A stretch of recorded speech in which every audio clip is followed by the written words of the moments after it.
Welcome to Gaming Bench. We're looking at Final Fantasy XVI today. It just launched on PC this past week, and we are putting it through our benchmark suite, testing it on 9 different GPUs of varying performance levels and price. Right now, for this video, we are looking at the high-end GPUs, specifically focusing on AMD's RX 7900 GRE and Nvidia's RTX 4070. Both of these GPUs cost around $550, although sales can bring those prices down as low as maybe close to $500. You can see the medium results in the background here running head-to-head. I'm not going to focus too much on those. Let's just show the chart. And you'll see we've got other GPUs in the overall standings. So the GRE ranks third, well ahead of the RTX 4070. And part of that is because it has more memory bandwidth and more memory, and it also has more compute relative to Nvidia for rasterization games like Final Fantasy XVI. Nvidia tends to do better in ray tracing and sometimes with upscaling, not so much with pure rasterization. Of course, the faster cards like the XTX and the Super do rank ahead of it. Moving on to 1080p Ultra. This is normally not the sweet spot for a high-end GPU that costs over $500, but Final Fantasy XVI is really quite demanding, and so both the 7900 GRE and the 4070 are falling below 60 frames per second on a regular basis. Now, there are areas of the game that will run faster, there are also areas of the game that will run slower, but at least in the town of Lostwing, which is one of the relatively early areas in the game, you'll see that, sub 60 frames per second performance when running natively, and that's why the game has upscaling and frame generation to try and make it look better. But, we don't really like those as a standard feature just to get above 60 frames per second at 1080p.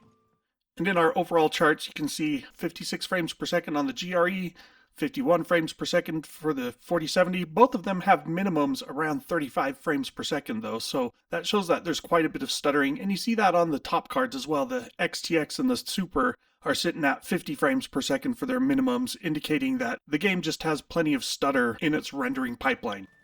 Moving on to 1440p Ultra settings, again running native resolution. The 79 GRE outpaces its counterpart, the 4070, by about 20% almost. And so, that's a big difference for nominally the same price card. Again, more memory bandwidth, these are definitely factors. It could also be a factor that Final Fantasy XVI was developed for the PlayStation 5, and now it's ported to PC, but PlayStation 5 does use AMD hardware, and so there might be some benefit there. Overall standings, you can see again, for high-end cards that cost $550, sitting in the mid-40s to mid to high 30s isn't a great look, and you even got minimum frames per second falling below 30 FPS on these relatively high-end cards. Naturally, if you kick things up to 4K Ultra, that's just going to punish these GPUs even more. And now you'll see both the 7900 GRE and 4070 are really struggling to even get 30 frames per second. There are a few scenes where it might get above 30 FPS, but a lot of the benchmark run that I'm doing through Lostwing, it will stay below 30 FPS, which is as good a time as any to note that the game has these cutscenes all the time, all the freaking time. It's like every couple of minutes it feels like, hey, you can't swing a chocobo without hitting a cutscene. And all the cutscenes are capped at 30 FPS, which game developers will say, oh, it's cinematic. That's a crutch. That's bollocks. It's really just like laziness, and I don't even know why they do it. Modern hardware should not have a 30 FPS cap for cutscenes or otherwise. Get with reality, Square Enix. Alright, overall standings, you can see 26 FPS on the GRE, 23 FPS on the 4070. Not great.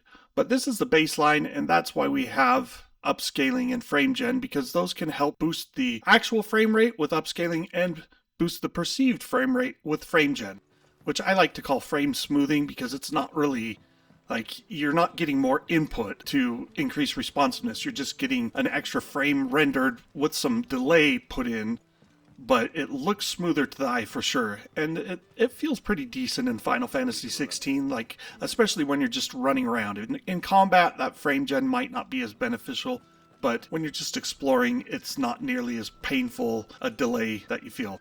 And overall, the 4070 and the GRE were relatively close without frame generation, but you see here that the 4070 doesn't get nearly as big of a boost from frame gen as the GRE does. And so, again, we've got like over a 20, almost a 30% delta from the 4070 to the GRE. The GRE is just a way better experience in Final Fantasy XVI, with or without upscaling in frame gen, but particularly in this case with 4K quality mode upscaling and frame gen, it feels just way better. And that about wraps it up for this video. I've covered the budget and the mid-range GPUs separately. We'll hit the extreme performance GPUs in another video as well. And we'll probably wrap things all up with a tidy bow and do a large video to see which one works best for the audience. But let me know what you think. Let me know what other graphics cards you'd like to see benchmarked, as well as any other games you'd like to see tested. And please like and subscribe. You can follow me on Twitter and Facebook. I'm GamingBench73. Thanks for watching.